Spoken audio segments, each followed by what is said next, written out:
ಓಂ ಶಾಂತಿ ಬಾಪ್ತಾದ ಮಧುಬನ್ ಮುರಳಿ 21-3-2026. ಇಲ್ಲಿ ಬಾಬಾ ಏನು ಹೇಳ್ತಾ ಇದ್ದಾರೆ, ಮಧುರ ಮಕ್ಕಳೇ, ಶ್ರೀಮತದಂತೆ ಕಲ್ಯಾಣಕಾರಿಗಳಾಗಬೇಕಾಗಿದೆ, ಎಲ್ಲರಿಗೂ ಸುಖದ ಮಾರ್ಗವನ್ನು ತಿಳಿಸಬೇಕಾಗಿದೆ. ಇಲ್ಲಿ ಬಾಬಾ ಏನು ಹೇಳ್ತಾ ಇದ್ದಾರೆ, ಶ್ರೀಮತದಂತೆ ಕಲ್ಯಾಣಕಾರಿ ಆಗ್ರಿ ಅಂದರು. ಅಂದರೆ ಶ್ರೀಮತದಂತೆ ಅಂದ್ರೇನು, ಈಗ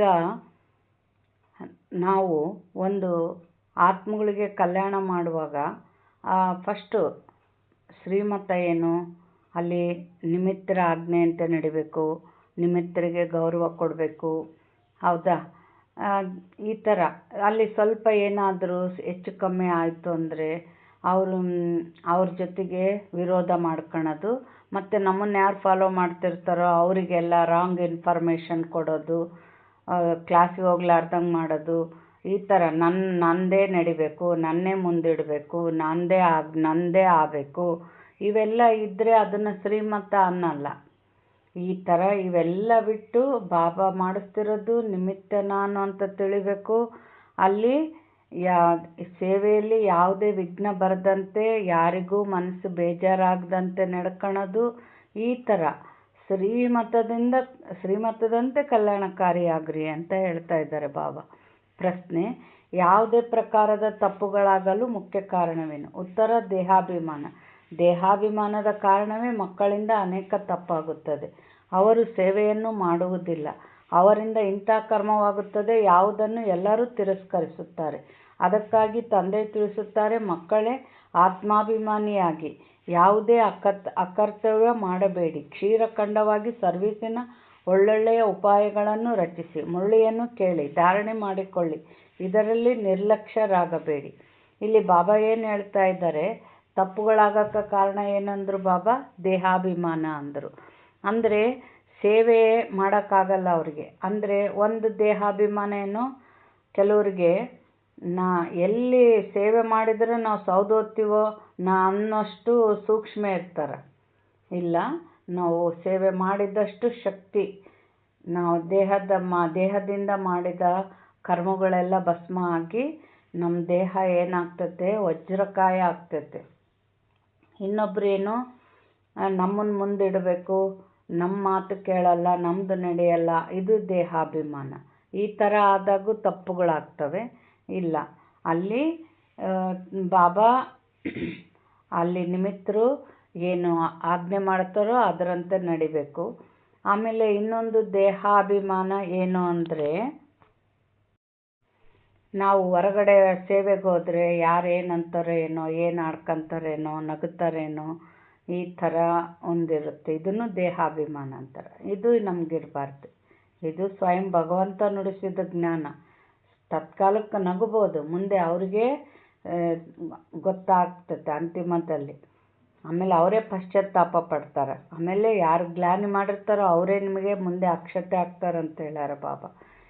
ಯಾವುದೇ ದೇಹಾಭಿಮಾನ ಇತ್ತು ಅಂದರೆ ನಾವು ಸೇವೆಯಲ್ಲಿ ಮುಂದುವರಿಯೋಕ್ಕಾಗಲ್ಲ. ಅದಕ್ಕೆ ದೇಹಾಭಿಮಾನ ಇರಬಾರ್ದು, ಕ್ಷೀರಖಂಡವಾಗಿರ್ರಿ ಅಂತ ಹೇಳ್ತಾರೆ ಬಾಬಾ. ಗೀತೆ: ಆಕಾಶ ಸಿಂಹಾಸನವನ್ನು ಬಿಟ್ಟು ಬಾ. ಓಂ ಶಾಂತಿ. ಆತ್ಮಿಕ ಮಕ್ಕಳ ಪ್ರತಿ ಆತ್ಮಿಕ ತಂದೆಯ ಶ್ರೀಮತವಾಗಿದೆ. ಈಗ ನಾನು ಎಲ್ಲ ಸೇವಾ ಕೇಂದ್ರಗಳ ಮಕ್ಕಳೊಂದಿಗೆ ಮಾತನಾಡುತ್ತಿದ್ದೇನೆ. ನಿಮ್ಮ ಬಳಿ ತ್ರಿಮೂರ್ತಿ, ಗೋಲ, ಕಲ್ಪವೃಕ್ಷ, ಏಣಿ, ಲಕ್ಷ್ಮೀನಾರಾಯಣ ಮತ್ತು ಶ್ರೀಕೃಷ್ಣನ ಚಿತ್ರ, ಈ 6 ಚಿತ್ರಗಳು ಮುಖ್ಯವಾಗಿವೆ. ಇದು ಪೂರ್ಣ ಪ್ರದರ್ಶನಿಯಾಗಿದೆ. ಇದರಲ್ಲಿ ಎಲ್ಲ ಸಾರವೂ ಬಂದು ಬಿಡುತ್ತದೆ. ಹೇಗೆ ಜಾಹೀರಾತಿಗಾಗಿ ನಾಟಕದ ಪರದೆಗಳನ್ನು ಮಾಡಲಾಗುತ್ತದೆ, ಅದೆಂದೂ ಮಳೆ ಇತ್ಯಾದಿಗಳಿಗೆ ಹಾಳಾಗುವುದಿಲ್ಲ, ಅದೇ ರೀತಿ ಈ ಮುಖ್ಯ ಚಿತ್ರಗಳನ್ನು ಮಾಡಿಸಬೇಕು. ಆತ್ಮಿಕ ಸೇವೆಯನ್ನು ವೃದ್ಧಿ ಮಾಡುವುದಕ್ಕಾಗಿ, ಭಾರತವಾಸಿ ಮನುಷ್ಯರ ಕಲ್ಯಾಣ ಮಾಡುವುದಕ್ಕಾಗಿ ಮಕ್ಕಳಿಗೆ ಶ್ರೀಮತ ಸಿಗುತ್ತದೆ. ಕಲ್ಯಾಣಕಾರಿ ಬೇಹದ್ದಿನ ತಂದೆಯಾಗಿದ್ದಾರೆ ಎಂದು ಹಾಡುತ್ತಾರೆ. ಅಂದ ಮೇಲೆ ಅವಶ್ಯವಾಗಿ ಯಾರೋ ಅಕಲ್ಯಾಣಕಾರಿಯೂ ಇರಬೇಕಲ್ಲವೇ? ಆ ಕಾರಣದಿಂದಲೇ ತಂದೆಯು ಬಂದು ಮತ್ತೆ ಕಲ್ಯಾಣ ಮಾಡಬೇಕಾಗುತ್ತದೆ.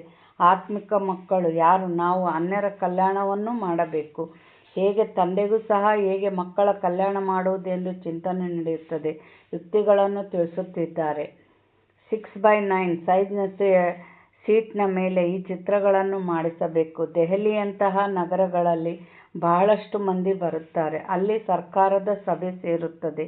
ಅಂಥ ಕಡೆ ಅನೇಕ ಮನುಷ್ಯರು ಬರುತ್ತಾರೆ. ಅಲ್ಲಿ ಈ ಚಿತ್ರಗಳನ್ನು ಹಾಕಬೇಕು. ಅನೇಕರ ಕಲ್ಯಾಣ ಮಾಡುವ ಅರ್ಥವಾಗಿ ತಂದೆಯು ಮತ ಕೊಡುತ್ತಾರೆ. ಇಂತಹ ತೀನ್ ಸೀಟ್ನ ಮೇಲೆ ಬಹಳ ಚಿತ್ರಗಳನ್ನು ಮಾಡಿಸಬಹುದು. ದೇಹಿ ಅಭಿಮಾನಿಯಾಗಿ ತಂದೆಯ ಸರ್ವಿಸ್ನಲ್ಲಿ ತೊಡಗಬೇಕಾಗಿದೆ. ತಂದೆಯು ಸಲಹೆ ನೀಡುತ್ತಾರೆ, ಇಂಥ ಚಿತ್ರಗಳನ್ನು ಹಿಂದಿ ಮತ್ತು ಆಂಗ್ಲ ಭಾಷೆಯಲ್ಲಿ ಮಾಡಿಸಬೇಕು. ಈ 6 ಚಿತ್ರಗಳನ್ನು ಮುಖ್ಯ ಸ್ಥಾನಗಳಲ್ಲಿ ಹಾಕಬೇಕಾಗಿದೆ. ಒಂದು ವೇಳೆ ಇಂತಹ ಮುಖ್ಯ ಸ್ಥಾನಗಳಲ್ಲಿ ಚಿತ್ರಗಳನ್ನು ಹಾಕಿದ್ದೇ ಆದರೆ ತಿಳಿದುಕೊಳ್ಳುವುದಕ್ಕಾಗಿ ನಿಮ್ಮ ಬಳಿ ಸಾವಿರಾರು ಮಂದಿ ಬರುತ್ತಾರೆ. ಆದರೆ ಮಕ್ಕಳಲ್ಲಿ ದೇಹಾಭಿಮಾನ ಇರುವ ಕಾರಣ ಬಹಳ ತಪ್ಪುಗಳಾಗುತ್ತವೆ. ನಾನು ಪಕ್ಕಾ ಆತ್ಮಾಭಿಮಾನಿಯಾಗಿದ್ದೇನೆ ಎಂದು ಯಾರೂ ತಿಳಿದುಕೊಳ್ಳಬೇಡಿ. ತಪ್ಪುಗಳಂತೂ ಬಹಳಷ್ಟು ಆಗುತ್ತಿರುತ್ತವೆ. ಸತ್ಯವನ್ನು ತಿಳಿಸುವುದಿಲ್ಲ. ಆದ್ದರಿಂದ ತಂದೆಯು ತಿಳಿಸುತ್ತಾರೆ, ಅನ್ಯರಿಗೆ ಇವರಲ್ಲಿ ದೇಹಾಭಿಮಾನವಿದೆ ಎಂದು ಕೆಟ್ಟ ಅಭಿಪ್ರಾಯವನ್ನು ತರುವಂತಹ ಯಾವುದೇ ಕರ್ತವ್ಯವನ್ನು ಮಾಡಬೇಡಿ. ಸದಾ ಯುದ್ಧದ ಮೈದಾನದಲ್ಲಿದ್ದೀರಿ. ಏನು ಹೇಳಿದರು ಬಾಬಾ? ಯುದ್ಧದ ಮೈದಾನದಲ್ಲಿದ್ದೀರಿ ಅಂದರು. ಅಂದ್ರೇನು? ಒಂದು ಕಡೆ ಬಾಬಾನ ಜ್ಞಾನ, ಇನ್ನೊಂದು ಕಡೆ ನಮ್ಮ ಆಸುರಿ ಸಂಸ್ಕಾರ. ಆದರೆ ಯಾವ್ದು ಗೆಲ್ಲಬೇಕೀಗ? ಬಾಬಾನ ಜ್ಞಾನ ಗೆಲ್ಲಬೇಕು. ಬಾಬಾ ಏನಂತಾರೆ? ಅನ್ಯ ಸ್ಥಳಗಳಲ್ಲಿ 10-20 ವರ್ಷಗಳವರೆಗೆ ಯುದ್ಧ ನಡೆಯುತ್ತದೆ. ಆದರೆ ಮಾಯಾವಿಯೊಂದಿಗೆ ನಿಮ್ಮ ಯುದ್ಧವು ಅಂತ್ಯದವರೆಗೂ ನಡೆಯಲಿದೆ. ಆದರೆ ಇದು ಗುಪ್ತವಾಗಿದೆ, ಯಾರಿಗೂ ಅರ್ಥವಾಗುವುದಿಲ್ಲ. ಗೀತೆಯಲ್ಲಿ ಯಾವ ಮಹಾಭಾರತ ಯುದ್ಧ ಇದೆಯೋ ಅದನ್ನು ಸ್ಥೂಲವಾಗಿ ತೋರಿಸಿದ್ದಾರೆ. ಆದರೆ ಇದು ಆತ್ಮಿಕ ಯುದ್ಧವಾಗಿದೆ. ಪಾಂಡವರ ಆತ್ಮಿಕ ಯುದ್ಧವಾಗಿದೆ. ಪರಮಪಿತ ಪರಮಾತ್ಮನೊಂದಿಗೆ ಯಾರು ವಿಪರೀತ ಬುದ್ಧಿಯವರಾಗಿದ್ದಾರೆಯೋ ಅವರದ್ದು ಸ್ಥೂಲ ಯುದ್ಧವಾಗಿದೆ. ನೀವು ಬ್ರಾಹ್ಮಣ ಕುಲಭೂಷಣರದು ಪ್ರೀತಿ ಬುದ್ಧಿಯಾಗಿದೆ. ನೀವು ಅನ್ಯ ಸಂಘಗಳನ್ನು ಬಿಟ್ಟು ಒಬ್ಬ ತಂದೆಯ ಸಂಘವನ್ನು ಸೇರಿದ್ದೀರಿ. ಅನೇಕ ಬಾರಿ ದೇಹಾಭಿಮಾನವು ಬರುವ ಕಾರಣ ಮರೆತು ಹೋಗುತ್ತಾರೆ. ಮತ್ತೆ ತಮ್ಮದೇ ಪದವಿ ಭ್ರಷ್ಟ ಮಾಡಿಕೊಳ್ಳುತ್ತಾರೆ.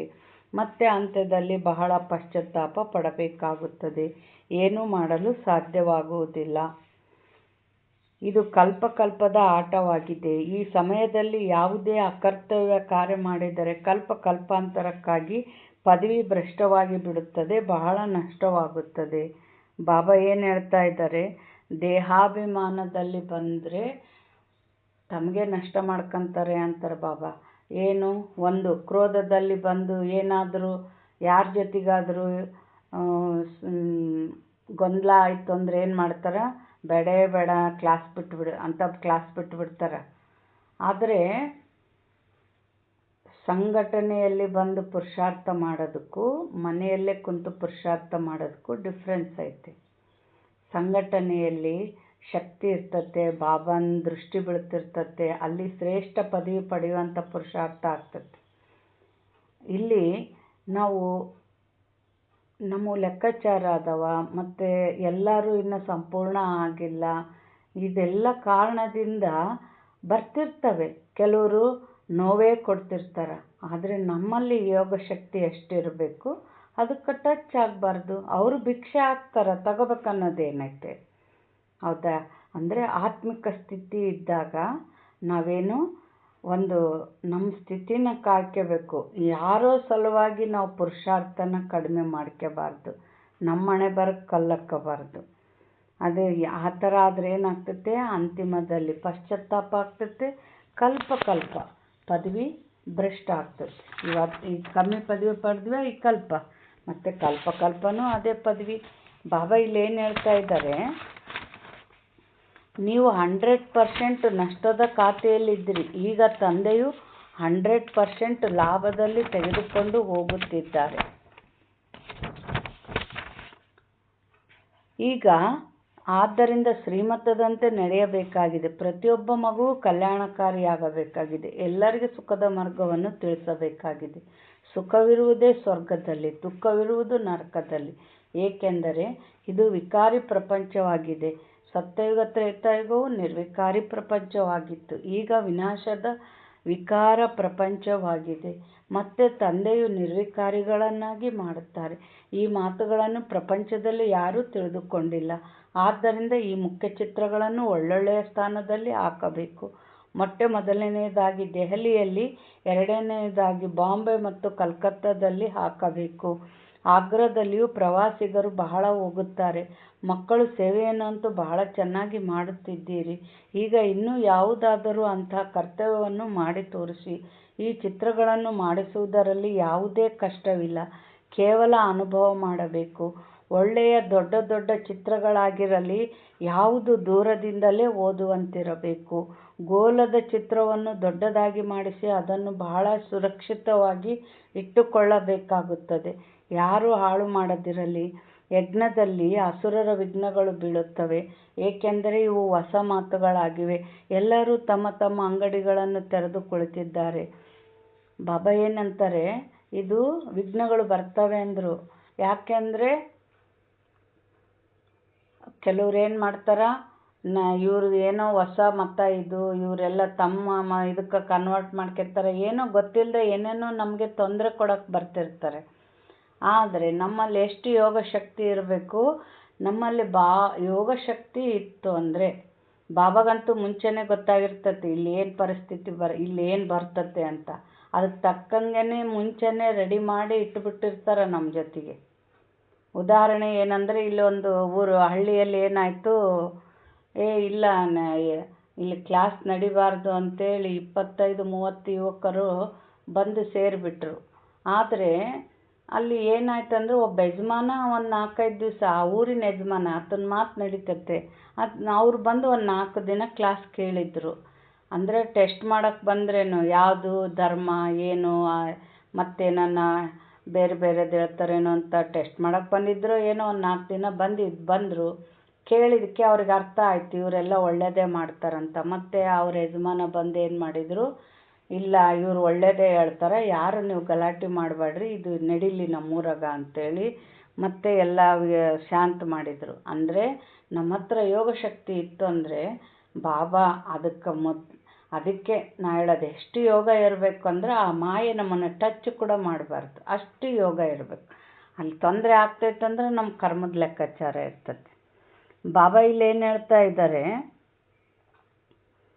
ಈಗ ಕೊನೆಗೊಂದು ದಿನ ಅರ್ಥವಾಗುತ್ತದೆ, ನಾವು ಕೆಳಗಿಳಿಯುತ್ತಾ ಬಂದಿದ್ದೇವೆ. ಅಂದ ಮೇಲೆ ಏನೋ ಕೊರತೆ ಇದೆ. ತಂದೆಯೇ ಕಲ್ಯಾಣಕಾರಿಯಾಗಿದ್ದಾರೆ. ಅವರೇ ತಿಳಿಸುತ್ತಾರೆ ಭಾರತದ ಅಕಲ್ಯಾಣ ಹೇಗೆ ಮತ್ತು ಏಕೆ ಆಗಿದೆ. ಭಾರತವನ್ನು ತಮೋಪ್ರಧಾನವನ್ನಾಗಿ ಯಾರು ಮಾಡುತ್ತಾರೆ ಮತ್ತು ಸತೋಪ್ರಧಾನವನ್ನಾಗಿ ಯಾರು ಮಾಡುತ್ತಾರೆ. ಈ ಚಕ್ರವು ಹೇಗೆ ಸುತ್ತುತ್ತದೆ ಎಂಬುದನ್ನು ಯಾರೂ ತಿಳಿದುಕೊಂಡಿಲ್ಲ. ಸಂಗಮ ಯುಗವನ್ನಂತೂ ತಿಳಿದುಕೊಂಡಿಲ್ಲ. ಭಗವಂತನು ಯುಗಯುಗಗಳಲ್ಲಿ ಬರುತ್ತಾನೆಂದು ಹೇಳುತ್ತಾರೆ. ಇನ್ನು ಕೆಲವೊಮ್ಮೆ ಭಗವಂತನು ನಾಮರೂಪದಿಂದ ಭಿನ್ನವಾಗಿದ್ದಾರೆ ಎಂದು ಹೇಳುತ್ತಾರೆ. ಏನು ಹೇಳಿದರು, ಭಗವಂತ ಯುಗಯುಗದಲ್ಲಿ ಬರ್ತಾನೆ ಅಂತ ಬರೆದಿಟ್ಟಾರೆ. ಅಂದರೆ ಸಂಭವಾಮಿ ಯುಗೆ ಯುಗೆ ಅಂತೇಳಿ ಐತಲ್ಲ. ಬಾಬಾ ಏನು ಹೇಳಿದ್ರು, ಯುಗ ಯುಗದಲ್ಲಿ ಬರಲ್ಲ, 4 ಯುಗಗಳು ಆದಮೇಲೆ ನಂತರ ನಾನು ಬರ್ತೀನಿ ಅಂತ ಬಾಬಾ ಹೇಳ್ತಾರೆ. ಈಗ ಭಾರತವು ಪ್ರಾಚೀನ ಸ್ವರ್ಗವಾಗಿತ್ತು. ಕ್ರಿಸ್ತನಿಗೆ 3000 ವರ್ಷಗಳ ಮೊದಲು ದೇವತೆಗಳ ರಾಜ್ಯವಿತ್ತೆಂಬುದನ್ನು ಹೇಳುತ್ತಾರೆ. ಮತ್ತು ಕಲ್ಪದ ಆಯುಷ್ಯನ್ನು ಬಹಳ 1000 ವರ್ಷಗಳ ಮೊದಲು ದೇವತೆಗಳ ರಾಜ್ಯವಿತ್ತೆಂಬುದನ್ನು ಹೇಳುತ್ತಾರೆ. ಬಾಬಾ ಇಲ್ಲೇನು ಹೇಳ್ತಾ ಇದ್ದಾರೆ, ಕಲ್ಪದ ಆಯುಷ್ಯನ್ನು ಬಹಳ ಉದ್ದಗಲವಾಗಿ ಬರೆದು ಬಿಟ್ಟಿದ್ದಾರೆ. ಆದ್ದರಿಂದ ಮಕ್ಕಳು ಆತ್ಮಾಭಿಮಾನಿಗಳಾಗುವ ಬಹಳ ಪರಿಶ್ರಮ ಪಡಬೇಕಾಗಿದೆ. ಇಲ್ಲಿ ಕ್ರಿಶ್ಚಿಯನ್ರು ಏನು ಹೇಳ್ತಾರೆ, ಕ್ರಿಸ್ತ ಹುಟ್ಟೋದಕ್ಕಿಂತ 3000 ಮುಂಚೆ ಸ್ವರ್ಗ ಇತ್ತು ಅಂತ ಅವ್ರು ಹೇಳ್ತಾ ಇದ್ದಾರೆ. ನಮ್ಮ ಶಾಸ್ತ್ರಗಳಿಗೆ ಏನು ಬರೆದಿಟ್ಬಿಟ್ಟಾರ, ಲಕ್ಷಾಂತರ ವರ್ಷಗಳಿಂದ ಸ್ವರ್ಗ ಇತ್ತು, ಸ್ವರ್ಗದ ಸತ್ಯುಗದ ಆಯುಷ್ಯ ಲಕ್ಷಾಂತರ ವರ್ಷ, ಈ ಥರ ಎಲ್ಲ ಬರೆದು ಬಿಟ್ಟಾರೆ. ಒಟ್ಟು ಯಾರಿಗೇನು ತಿಳಿತೋ ಅದನ್ನು ಬರೆದಿಟ್ಟಾರೆ. ಬಾಬಾ ಏನು ಹೇಳ್ತಾ ಇದ್ದಾರೆ, ಅರ್ಧಕಲ್ಪ ಸತ್ಯಯುಗ ತ್ರೇತಾಯುಗದಲ್ಲಿ ನೀವು ಆತ್ಮಾಭಿಮಾನಿಗಳಾಗಿದ್ರಿ, ಆದರೆ ಪರಮಾತ್ಮ ಅಭಿಮಾನಿಗಳಾಗಿರಲಿಲ್ಲ. ಅಂದರೆ ಸತ್ಯಯುಗದಾಗ ಪರಮಾತ್ಮನ ಮರ್ತು ಬಿಟ್ಟಿರ್ತೀವಿ, ಅಲ್ಲಿ ಧ್ಯಾನ ಮಾಡೋದಿರಲ್ಲ. ಸುಖ ಇದ್ದಾಗ ಯಾರು ಧ್ಯಾನ ಮಾಡ್ತಾರೆ. ಅದಕ್ಕೆ ಪರಮಾತ್ಮ ಅಭಿಮಾನಿಗಳಾಗಿರಲಿಲ್ಲ ಅಂತ ಹೇಳ್ತಾರೆ ಬಾಬಾ. ಇಲ್ಲಂತೂ ನೀವು ದೇಹಾಭಿಮಾನಿಗಳಾಗಿ ಬಿಟ್ಟಿದ್ದೀರಿ. ಈಗ ಪುನಃ ದೇಹಿ ಅಭಿಮಾನಿಗಳಾಗಬೇಕಾಗಿದೆ. ಅಂದರೆ ದೇಹ ನಾನಲ್ಲ, ನಾನು ಆತ್ಮ. ಅದಕ್ಕೆ ದೇಹಿ ಅಭಿಮಾನಿ ಅಂತಾರೆ. ಯಾತ್ರೆ ಎಂಬ ಶಬ್ದವೂ ಇದೆ, ಆದರೆ ಅದರ ಅರ್ಥ ತಿಳಿದುಕೊಂಡಿಲ್ಲ. ಮನ್ಮನಾಭವದ ಅರ್ಥವಾಗಿದೆ. ಆತ್ಮಿಕ ಯಾತ್ರೆಯಲ್ಲಿರಿ. ಹೇ ಆತ್ಮಗಳೇ, ತಂದೆಯಾದ ನನ್ನನ್ನು ನೆನಪು ಮಾಡಿ. ಕೃಷ್ಣನಂತೆ ಈ ರೀತಿ ಹೇಳಲು ಸಾಧ್ಯವಿಲ್ಲ. ಕೃಷ್ಣನು ಭಗವಂತನಾಗಲು ಹೇಗೆ ಸಾಧ್ಯ? ಅವರ ಮೇಲೆ ಯಾರೂ ಕಳಂಕ ಹೊರಿಸಲು ಸಾಧ್ಯವಿಲ್ಲ. ಅಂದರೆ ಎಷ್ಟೆಲ್ಲ ಕಳಂಕ ಹೊರಿಸ್ಬಿಟ್ಟಾರೆ. ಕಳ್ಳ ಕೃಷ್ಣ ಅಂತಾರೆ, 16,000 ರಾಣಿಯರನ್ನು ಓಡಿಸ್ಕೊಂಡು ಹೋಗ್ಯಾನ, ಏನೇನೋ. ಆಮೇಲೆ ಎಲ್ಲ ಪಾಂಡವರಿಗೆ ಇಲ್ಲದೆಲ್ಲ ಅನ್ಯಾಯದ ಮೂಲಕನೇ ಯುದ್ಧ ಗೆಲ್ಲಂಗೆ ಮಾಡ್ಯಾನೆ ಅನ್ನೋ ಥರ ಶಾಸ್ತ್ರದಲ್ಲಿ ಬಿಂಬಿಸಿದ್ದಾರೆ. ಈ ಥರದ್ದು ಇದ್ದರೆ ಅವರು ಭಗವಂತ ಆಗಕ್ಕೆ ಸಾಧ್ಯನಾ? ಭಗವಂತನಲ್ಲಿ ಕಳಂಕ ಇರೋಕ್ಕೆ ಸಾಧ್ಯನಾ? ಇಲ್ಲ. ಕೃಷ್ಣನಲ್ಲೂ ಅದಿಲ್ಲ. ಇವರು ಬರೆಯೋರು ಅವರು ತಮಗೇನು ತಿಳಿತೋ ಅದು ಬರೆದ್ರು. ಆದರೆ ದೇಹಧಾರಿಗಳು, ದೇವಾತ್ಮಗಳು, ದೇಹ ಇಲ್ಲದಾತ ನಿರಾಕಾರ ಪರಮಾತ್ಮನೇ ಭಗವಂತ. ಜನನ ಮರಣನ ಗೆದ್ದಿರೋರೇ ಭಗವಂತ. ಬಾಬಾ ಇಲ್ಲೇನು ಹೇಳ್ತಾ ಇದ್ದಾರೆ, ಇದನ್ನು ತಂದೆ ತಿಳಿಸಿದ್ದಾರೆ. ಏಣಿಯನ್ನು ಇಳಿಯುವಾಗ ಅರ್ಧ ಕಲ್ಪ ಕಾಮಚಿತೆಯ ಮೇಲೆ ಕುಳಿತು ಕಪ್ಪಾಗಿ ಬಿಡುತ್ತೀರಿ. ಈಗ ಕಬ್ಬಿಣದ ಯುಗವಾಗಿದೆ. ಅವರ ಸಂಪ್ರದಾಯಗಳು ಸಹ ಕಪ್ಪಾಗಿಯೇ ಇದೆ. ಆದರೆ ಎಲ್ಲರ ರೂಪವನ್ನು ಕಪ್ಪಾಗಿ ಹೇಗೆ ತೋರಿಸುವುದು? ಚಿತ್ರಗಳನ್ನು ಸಹ ತಿಳುವಳಿಕೆ ಇಲ್ಲದೆ ಮಾಡಿಸಿಬಿಟ್ಟಿದ್ದಾರೆ. ಕೃಷ್ಣನನ್ನೇ ಶ್ಯಾಮ ಮತ್ತು ಸುಂದರ ಎಂದು ಹೇಳುವುದು ಇದು ಹೇಗೆ ಸಾಧ್ಯ? ಇಂಥವರಿಗೆ ಅಂಧಶ್ರದ್ಧೆಯಿಂದ ಗೊಂಬೆ ಪೂಜೆ ಮಾಡುವವರೆಂದು ಹೇಳಲಾಗುತ್ತದೆ. ಗೊಂಬೆಗಳಿಗೆ ಯಾವುದೇ ನಾಮರೂಪ ಕರ್ತವ್ಯ ಇರುವುದಿಲ್ಲ. ಹಾಗೆಯೇ ನೀವು ಸಹ ಮೊದಲು ಗೊಂಬೆ ಪೂಜೆ ಮಾಡುತ್ತಿದ್ದಿರಿ, ಅರ್ಥವೇನನ್ನೂ ತಿಳಿದುಕೊಂಡಿರಲಿಲ್ಲ. ಆದ್ದರಿಂದ ತಂದೆ ತಿಳಿಸುತ್ತಾರೆ, ಪ್ರದರ್ಶನಿಯಲ್ಲಿ ಮುಖ್ಯ ಚಿತ್ರಗಳನ್ನು ಮಾಡಿಸಿ, ಕಮಿಟಿ ಮಾಡಿ ಪ್ರದರ್ಶನಿಯ ಹಿಂದೆ ಪ್ರದರ್ಶನಿ ನಡೆಯುತ್ತಿರಲಿ. ಬಂಧನ ಮುಕ್ತರಂತೂ ಅನೇಕರಿದ್ದಾರೆ. ಕನ್ಯೆಯರು, ವಾನಪ್ರಸ್ಥಿಗಳು ಬಂಧನ ಮುಕ್ತರಾಗಿದ್ದಾರೆ. ಅಂದ ಮೇಲೆ ನೀವು ಮಕ್ಕಳು ಆದೇಶವನ್ನು ಕಾರ್ಯದಲ್ಲಿ ತರಬೇಕು. ಇವರು ಗುಪ್ತ ಪಾಂಡವರಾಗಿದ್ದಾರೆ. ಇದು ಯಾರಿಗೂ ಅರ್ಥವಾಗುವುದಿಲ್ಲ. ತಂದೆಯೂ ಗುಪ್ತ, ತಂದೆಯ ಜ್ಞಾನವೂ ಗುಪ್ತವಾಗಿದೆ.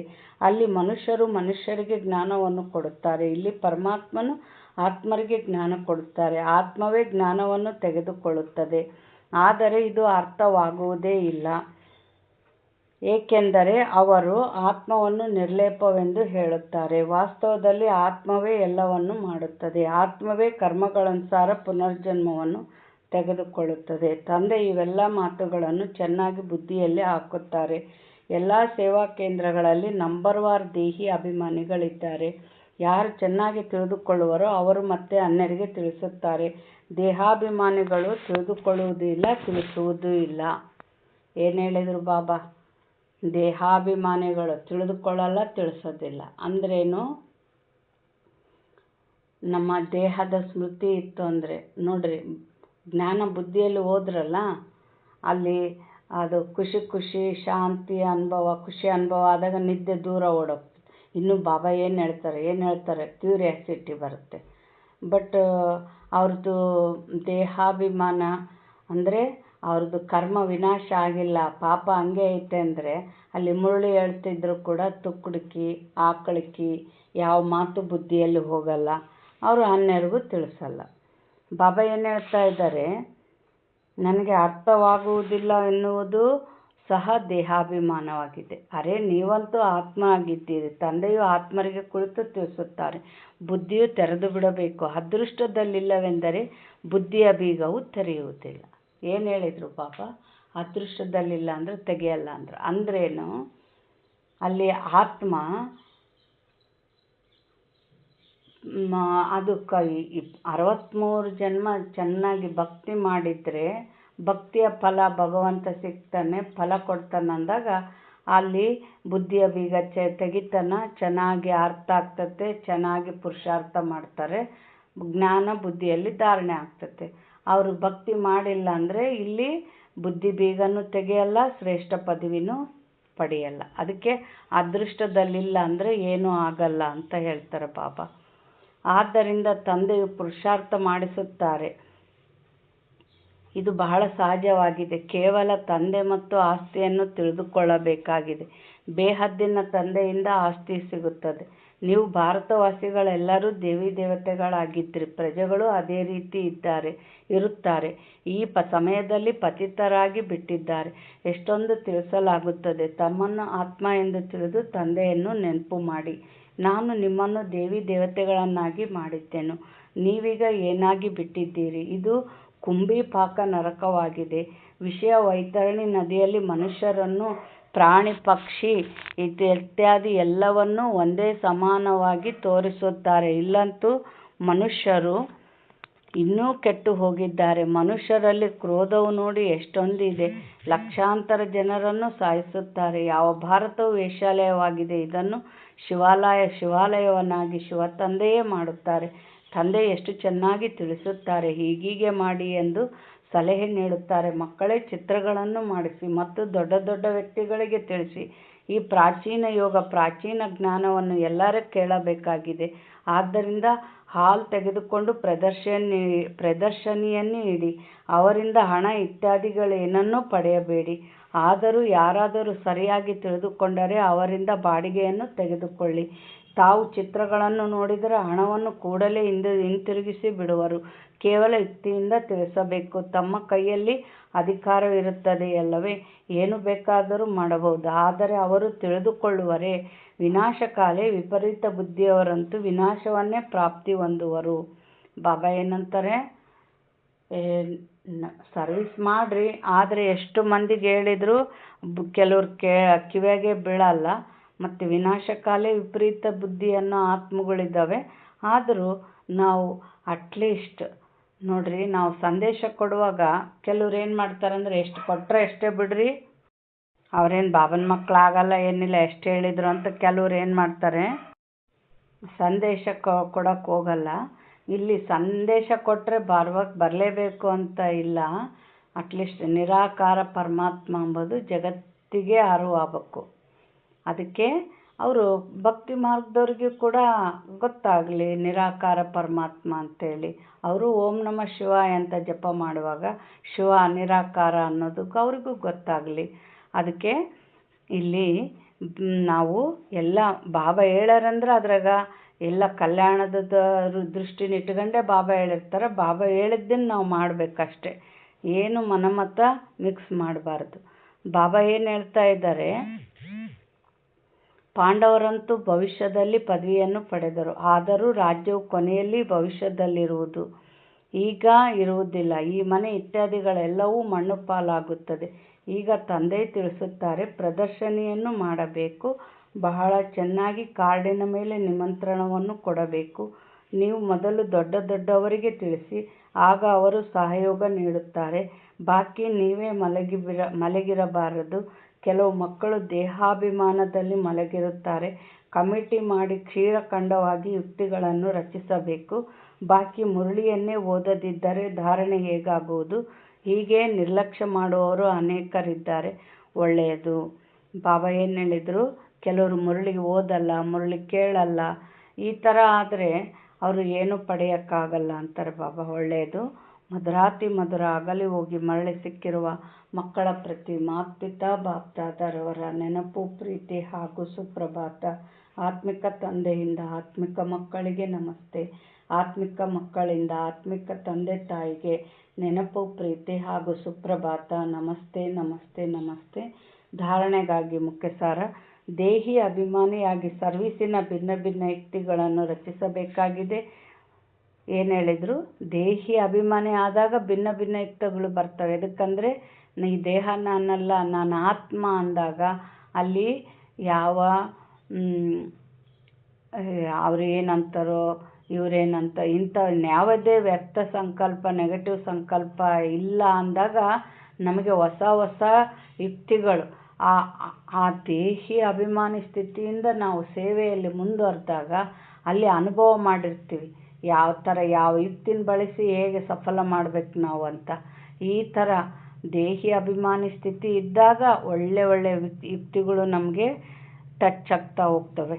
ಪರಸ್ಪರ ಕ್ಷೀರಖಂಡವಾಗಿ ಸರ್ವಿಸ್ ಮಾಡಬೇಕಾಗಿದೆ. ಅಂದರೆ ಸ್ನೇಹ ಪ್ರೀತಿ ಕೊಟ್ಟಾಗ ಅಲ್ಲೇ ಆತ್ಮಗಳು ಪ್ರೀತಿಗೆ ಆತೊರಿತಾ ಇದ್ದಾವೆ. ಕೊಟ್ಟಿವಂದ್ರೆ ತಾವಾಗೆ ಬರ್ತವೆ. ಆದರೆ ಅಲ್ಲಿ ಸಿಡ್ಸಿಡಾಪನ್ ಮಾಡಿ ಅಲ್ಲಿ ಇನ್ನು ಯಜ್ಞದಲ್ಲಿ ಇದ್ದ ಮಕ್ಕಳನ್ನು ಬೇಜಾರು ಮಾಡಿ ನಾವು ಬಿಡಂತೆ ಮಾಡಬಾರ್ದು. ಹೇಗೆ ತಂದೆಯು ಕಲ್ಯಾಣಕಾರಿಯಾಗಿದ್ದಾರೆ ಅದೇ ರೀತಿ ಕಲ್ಯಾಣಕಾರಿಗಳಾಗಬೇಕಾಗಿದೆ. 2ನೇ ಪಾಯಿಂಟ್, ಪ್ರೀತಿ ಬುದ್ಧಿಯವರಾಗಿ ಅನ್ಯ ಸಂಘಗಳನ್ನು ಬಿಟ್ಟು ಒಬ್ಬರ ಸಂಘವನ್ನು ಸೇರಬೇಕಾಗಿದೆ. ಕಲ್ಪಾಂತರಕ್ಕಾಗಿ ನಷ್ಟವಾಗುವಂತಹ ಯಾವುದೇ ಅಕರ್ತವ್ಯ ಮಾಡಬಾರದು. ಏನು ಹೇಳಿದರು ಬಾಬಾ? ನಷ್ಟವಾಗುವಂಥ ಅಕರ್ತವ್ಯ ಮಾಡಬೇಡ್ರಿ ಅಂದರು. ಅಂದ್ರೇನು? ಈಗ ನೋಡ್ರಿ, ಏನೋ ನಡೀತಾ ಅದನ್ನು ಇಲ್ಲ ಅಂದರೆ ಯಾರ ಮೇಲೆ ಸಿಟ್ಟಿತ್ತ ಅವ್ರ ಮೇಲೆ ಇಲ್ಲದ ಅಪವಾದನೆ ಮಾಡೋದು, ಸುಳ್ಳು ಮಾತುಗಳು ಹರಡೋದು, ಸಂಘಟನೆಯಲ್ಲಿ ನೆಗೆಟಿವ್ ವೈಬ್ರೇಷನ್ ಹರಡೋದು, ಇವೆಲ್ಲ ಏನು ನಷ್ಟ. ಅದು ಮತ್ತೆ ಒಂದು ಕಲ್ಪಕ್ಕಲ್ಲ ಕಲ್ಪಕ್ಕೂ ನಷ್ಟ ಮಾಡ್ತದೆ. ವರದಾನ: ಬೇಹದ್ದಿನ ವೈರಾಗ್ಯ ವೃತ್ತಿಯ ಮೂಲಕ ನಷ್ಟ ಮೋಹ ಸ್ಮೃತಿ ಸ್ವರೂಪರಾಗುವಂಥ ಅಚಲ ಅಡೋಲ ಭವ. ವರದಾನದ ಸಾರ: ಯಾರು ಸದಾ ಬೇಹದ್ದಿನ ವೈರಾಗ್ಯ ವೃತ್ತಿಯಲ್ಲಿರುತ್ತಾರೆಯೋ ಅವರೆಂದಿಗೂ ಯಾವುದೇ ದೃಶ್ಯವನ್ನು ನೋಡುತ್ತಿದ್ದರೂ ಗಾಬರಿಯಾಗುವುದಿಲ್ಲ ಅಥವಾ ಚಂಚಲವಾಗುವುದಿಲ್ಲ. ಸದಾ ಅಚಲ ಅಡೋಲರಾಗಿ ಇರುತ್ತಾರೆ. ಏಕೆಂದರೆ ಬೇಹದ್ದಿನ ವೈರಾಗ್ಯ ವೃತ್ತಿಯಿಂದ ನಷ್ಟಮೋಹ ಸ್ಮೃತಿ ಸ್ವರೂಪರು ಆಗಿಬಿಡುತ್ತಾರೆ. ಏನು ಹೇಳಿದರು ಬಾಬಾ? ನಂದು ಅನ್ನೋದಿದ್ದಲ್ಲಿ ಏನಿರುತ್ತೆ? ಬೇಜಾರು ಎಲ್ಲವುದೇ ಇರುತ್ತೆ. ಗಾಬರಿ, ಚಿಂತೆ, ದುಃಖ. ನನ್ನದು ಅನ್ನೋಲ್ಲಿ ಎಲ್ಲವುದಿರ್ತತೆ. ನಾನು ಯಾವುದಲ್ಲ, ನಾನೊಂದು ಆತ್ಮ ಅನ್ನೋ ಸ್ಥಿತಿ ಇತ್ತಂದರೆ, ನಂದಲ್ಲ ಅಂದಾಗ ಯಾವುದು ನಡೆದ್ರೂ ಕೂಡ ಅಲ್ಲೇನಾಗಲ್ಲ ನಮಗೆ. ಅದು ಅಂಟಿಗಳಲ್ಲ, ನಾವು ಅದಕ್ಕೆ ಅಂಟಿಗಳಲ್ಲ. ವೈರಾಗ್ಯ ವೃತ್ತಿ ಇದು ಯಾವುದು ನಂದಲ್ಲ. ನಾನು ಮೆಹಮಾನ್, ಅತಿಥಿ. ಈಗ ಜಗತ್ತಿಗೆ ಬಂದಿದ್ದೀನಿ, ನಂದೇನು ಪಾತ್ರ ಐತೆ ಮಾಡೋದು ಮತ್ತು ವಾಪಸ್ ಹೋಗೋದು. ಇದು ಯಾವುದು ನಂದಲ್ಲ ಅನ್ನೋದು ಇದ್ದಾಗ ಅಲ್ಲಿ ಏನಾಯಿತು ಅಂದರೂ ಅದರಿಂದ ನಷ್ಟಮೋಹ ಇರೋದ್ರಿಂದ ನಮಗೆ ಯಾವ ಗಾಬರಿನೂ ಆಗಲ್ಲ ಅಂತ ಹೇಳ್ತಾರೆ ಬಾಬಾ. ಏನು ಹೇಳಿದರು? ಬೇಹದ್ದಿನ ವೈರಾಗ್ಯ ವೃತ್ತಿಯಿಂದ ನಷ್ಟಮೋಹ ಸ್ಮೃತಿ ಸ್ವರೂಪರು ಆಗಿರುತ್ತಾರೆ. ಒಂದು ವೇಳೆ ಅಲ್ಪ ಸ್ವಲ್ಪವೇನಾದರೂ ನೋಡಿದರೂ ಏರುಪೇರಾಗುತ್ತದೆ ಅಥವಾ ಮೋಹ ಉತ್ಪನ್ನವಾಗಬಹುದು. ಆಗ ಅಂಗದನ ಸಮಾನ ಅಚಲ ಅಡಲವೆಂದು ಹೇಳುವುದಿಲ್ಲ. ಸ್ವಲ್ಪ ಏನಾಯಿತು ನಮ್ಮ ಸಂಬಂಧದ ಸಂಪರ್ಕದಲ್ಲಿರೋರಿಗೆ ಸ್ವಲ್ಪ ಏನನ್ನಾಯಿತು, ಅಯ್ಯೋ ಹಿಂಗಾಯ್ತಾ ಹಂಗಾಯ್ತಾ, ನನ್ನ ಮಗು ಎಷ್ಟು ದುಃಖ ಬೀಳ್ತೈತಲ್ಲ, ಈ ಥರ ನಾವು ಹಗಲೆಲ್ಲ ಚಿಂತೆಯಲ್ಲೇ ಹೋಗ್ತಾ ಇದ್ವಿ ಅಂದರೆ ಅಲ್ಲಿ ಬಾಬಾ ನಿಯೋಗ ಹಿಡಿಯಲ್ಲ. ಅದಕ್ಕೆ ಅಚಲ ಅಡೋಲ ಅಂಗದ ಸಮಾನ ಅಂತ ನಿಮ್ಮನ್ನು ಹೇಳೋಕ್ಕಾಗಲ್ಲ ಅಂತಾರೆ ಬಾಬಾ. ಬೇಹದ್ದಿನ ವೈರಾಗ್ಯ ವೃತ್ತಿಯಲ್ಲಿ ಗಂಭೀರತೆಯ ಜೊತೆ ರಮಣೀಕತೆಯು ಸಮಾವೇಶವಾಗಿರುತ್ತದೆ. ಸ್ಲೋಗನ್: ರಾಜ್ಯಾಧಿಕಾರಿ ಆಗುವುದರ ಜೊತೆಗೆ ಬೇಹದ್ದಿನ ವೈರಾಗಿಗಳಾಗಿ ಇರುವುದೇ ರಾಜ ಋಷಿಯ ಲಕ್ಷಣವಾಗಿದೆ. ಏನು ಹೇಳಿದರು ಬಾಬಾ? ಇರಬೇಕು, ಇಲ್ಲದಂತಿರಬೇಕು ಅಂತಾರಲ್ಲ, ಯಾವ ಇದು ಇರಬೇಕು? ಎಲ್ಲದನ್ನು ಸಂಭಾಲನೆ ಮಾಡ್ತಾ ಇರಬೇಕು. ರಾಜ್ಯಾಧಿಕಾರಿ ಜೊತೆಗೇನು ಯಾವುದಕ್ಕೂ ಅಂಟಬಾರ್ದು, ಸಾಕ್ಷಿ ಸ್ಥಿತಿ ಇರಬೇಕು. ಮಾತೇಶ್ವರಿಯವರ ಅಮೂಲ್ಯ ಮಹಾವಾಕ್ಯ: ಆತ್ಮ ಎಂದೂ ಪರಮಾತ್ಮನ ಅಂಶ ಆಗಲು ಸಾಧ್ಯವಿಲ್ಲ. ಬಹಳ ಮನುಷ್ಯರು ಹೀಗೆ ತಿಳಿಯುತ್ತಾರೆ, ನಾವು ಆತ್ಮಗಳು ಪರಮಾತ್ಮನ ಅಂಶವಾಗಿದ್ದೇವೆ. ಅಂಶ ಎಂದು ಹೇಳುವುದು ಒಂದು ತುಂಡಿಗೆ. ಒಂದು ಕಡೆ ಹೇಳುತ್ತಾರೆ ಪರಮಾತ್ಮ ಅನಾದಿ ಮತ್ತು ಅವಿನಾಶಿಯಾಗಿದ್ದಾರೆ ಎಂದು. ಅಂದಾಗ ಈ ರೀತಿಯ ಅವಿನಾಶಿ ಪರಮಾತ್ಮನನ್ನು ತುಂಡುಗಳೆಂದು ಹೇಗೆ ಹೇಳುತ್ತಾರೆ? ಈಗ ಪರಮಾತ್ಮ ಹೇಗೆ ತುಂಡಾಗಲು ಸಾಧ್ಯ? ಆತ್ಮವೂ ಸಹ ಅಜರ ಅಮರ ಆಗಿದೆ. ಅಂದಾಗ ಅವಶ್ಯವಾಗಿ ಆತ್ಮಕ್ಕೆ ಜನ್ಮ ಕೊಡುವವರು ಸಹ ಅಜರ ಅಮರರಾಗಿರುವರು ಎಂದಾಯಿತು. ಇಂತಹ ಅಮರ ಪರಮಾತ್ಮನನ್ನು ತುಂಡುಗಳಲ್ಲಿ ತರುವುದು ಎಂದರೆ ಪರಮಾತ್ಮನನ್ನು ಸಹ ವಿನಾಶಿ ಎಂದು ಹೇಳಿದ ಹಾಗೆ. ಆದರೆ ನಾವಂತೂ ತಿಳಿದಿರುವೆವು, ನಾವು ಆತ್ಮಗಳು ಪರಮಾತ್ಮನ ಸಂತಾನರು. ಅಂದಾಗ ನಾವು ಅವರ ವಂಶಜರಾದೆವು, ಅರ್ಥಾತ್ ಮಕ್ಕಳಾದೆವು. ಅಂದ ಮೇಲೆ ಅಂಶ ಆಗಲು ಹೇಗೆ ಸಾಧ್ಯ? ಇಲ್ಲಿ ಮಮ್ಮಾರವ್ರು ಏನು ಹೇಳ್ತಾರೆ? ಆತ್ಮನೇ ಬೇರೆ, ಪರಮಾತ್ಮನೇ ಬೇರೆ. ಕೆಲವ್ರು ಏನು ಹೇಳಿದರು? ಆ ಪರಮಾತ್ಮನಿಂದ ತುಂಡುಗಳು ಉದುರಿ ಉದುರಿ ನಾವು ಆತ್ಮಗಳಾದ್ವಿ ಅಂತ ಹೇಳ್ತಾರೆ. ಅದು ಅಲ್ಲ, ಆತ್ಮನೇ ಬೇರೆ ಪರಮಾತ್ಮನೇ ಬೇರೆ ಅಂತ ಹೇಳ್ತಾರೆ ಮಮ್ಮ. ಈಗ ಪರಮಾತ್ಮನ ಮಹಾವಾಕ್ಯವಿದೆ, ಮಕ್ಕಳೇ ನಾನು ಸ್ವಂತ ಅಮರನಾಗಿದ್ದೇನೆ, ಹೊಳೆಯುತ್ತಿರುವ ಜ್ಯೋತಿಯಾಗಿದ್ದೇನೆ, ನಾನು ಎಂದೂ ನಂದಿ ಹೋಗುವುದಿಲ್ಲ ಮತ್ತು ಎಲ್ಲ ಮನುಷ್ಯ ಆತ್ಮಗಳ ದೀಪ ಬೆಳಗುತ್ತದೆ ಮತ್ತು ನಂದಿಯೂ ಸಹ ಹೋಗುತ್ತದೆ. ನೋಡಿರಿ, ನಾವು ಪರಮಾತ್ಮನ ತುಂಡುಗಳಾಗಿದ್ದರೆ ನಾವು ಪರಮಾತ್ಮನ ಥರ ಅಮರರಾಗಿರ್ಬೇಕಾಯ್ತು. ಬಟ್ ನಮ್ಮದು ನಂದುತ್ತದೆ ಮತ್ತು ಜ್ಯೋತಿ ಹತ್ತುತ್ತದೆ. ಅಂದರೆ ನಾವೇ ಬೇರೆ, ಪರಮಾತ್ಮನೇ ಬೇರೆ.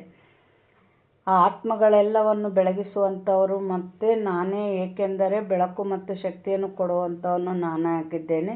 ಬಾಕಿ ಇಷ್ಟಂತೂ ಖಂಡಿತ ಇದೆ, ನಾನು ಪರಮಾತ್ಮನ ಹೊಳಪು ಮತ್ತು ಆತ್ಮಗಳ ಹೊಳಪಿನಲ್ಲಿ ವ್ಯತ್ಯಾಸವಿದೆ.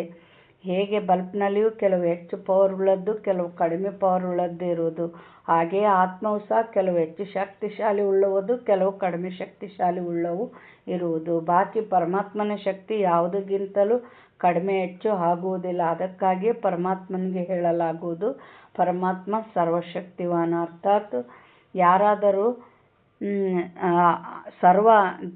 ಸರ್ವಶಕ್ತಿವಾನ್ ಅರ್ಥಾತ್ ಸರ್ವ ಆತ್ಮಗಳಿಗಿಂತಲೂ ಅವರಲ್ಲಿ ಶಕ್ತಿ ಹೆಚ್ಚಾಗಿದೆ. ಅವರೇ ಸೃಷ್ಟಿಯ ಅಂತ್ಯದಲ್ಲಿ ಬರುತ್ತಾರೆ. ಒಂದು ವೇಳೆ ಯಾರಾದರೂ ಪರಮಾತ್ಮ ಸೃಷ್ಟಿಯ ಮಧ್ಯದಲ್ಲಿ ಬರುತ್ತಾರೆ, ಅರ್ಥಾತ್ ಯುಗದಲ್ಲಿ ಬರುತ್ತಾರೆ ಎಂದು ತಿಳಿದಿದ್ದಾರೆ ಅಂದಾಗ ತಿಳಿಯಿರಿ, ಪರಮಾತ್ಮ ಮಧ್ಯದಲ್ಲಿ ಬಂದಿದ್ದೇ ಆದರೆ ಪರಮಾತ್ಮ ಸರ್ವಶ್ರೇಷ್ಠ ಹೇಗೆ ಆಗುತ್ತಾರೆ? ಒಂದು ವೇಳೆ ಯಾರಾದರೂ ಪರಮಾತ್ಮ ಯುಗದಲ್ಲಿ ಬರುತ್ತಾರೆ ಎಂದು ತಿಳಿದಿದ್ದರೆ ಆಗ ಹೀಗೆ ತಿಳಿಯೋಣವೇ, ಪರಮಾತ್ಮ ಪದೇ ಪದೇ ತನ್ನ ಶಕ್ತಿಯನ್ನು ಉಪಯೋಗಿಸುತ್ತಾರೆ ಎಂದು. ಇಂಥ ಸರ್ವಶಕ್ತಿವಂತನ ಶಕ್ತಿ ಇಷ್ಟರ ಮಟ್ಟಿಗಿದೆ. ಒಂದು ವೇಳೆ ಮಧ್ಯದಲ್ಲಿಯೇ ಬಂದು ತನ್ನ ಶಕ್ತಿಯಿಂದ ಎಲ್ಲರಿಗೆ ಶಕ್ತಿ ಅಥವಾ ಸದ್ಗತಿ ಕೊಟ್ಟಿದ್ದೇ ಆದರೆ ಎಲ್ಲರ ಶಕ್ತಿ ಕಾಯಮಾಗಿರಬೇಕು. ಮತ್ತೆ ದುರ್ಗತಿಯನ್ನು ಏಕೆ ಪ್ರಾಪ್ತಿ ಮಾಡಿಕೊಳ್ಳುವಿರಿ? ನೋಡ್ರಿ, ಬಾಬಾ ಏನಂತಾರೆ, ಸತ್ಯಯುಗದಾಗ ಇದ್ದಂಥವ್ರು ಮತ್ತು ಸತ್ಯಯುಗ ತ್ರೇತಾಯುಗದ ಮಧ್ಯದಲ್ಲಿ ಬಂದಾರೆ ಅಂತ ಶಾಸ್ತ್ರದಲ್ಲಿ ಬರ್ದಾರಲ್ಲ, ಯುಗದಲ್ಲಿ ಅಂತ. ಮತ್ತು ಅವಾಗ ಬಂದು ಶಕ್ತಿ ತುಂಬಿದ್ರೆ ಮತ್ತು ಕಲಿಯುಗದಾಗ ಇಷ್ಟು ತಮೋಪ್ರಧಾನ ಆತ್ಮಗಳು ಯಾಕೆ ಆಗಬೇಕು ಅಂತ ಮಮ್ಮ ಕೇಳ್ತಾ ಇದ್ದಾರೆ.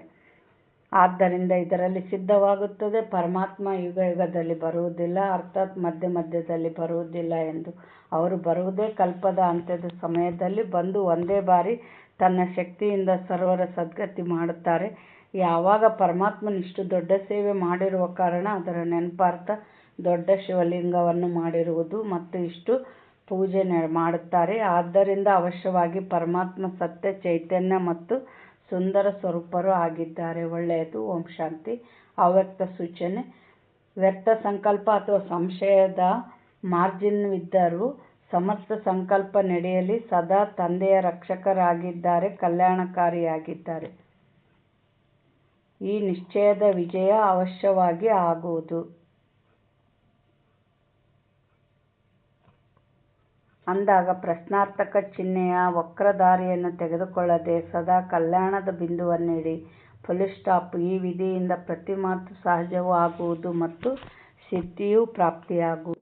ಹೇಳ್ತಾ ಇದ್ದಾರೆ, ವ್ಯರ್ಥ ಸಂಕಲ್ಪ ಸಂಶಯದಲ್ಲಿ ಹೋಗಿ ದಾರಿ ವಕ್ರ ಮಾಡ್ಕೋಬಾಡ್ರಿ, ಸದಾ ಕಲ್ಯಾಣದ ಬಿಂದುವನ್ನಿಡ್ರಿ.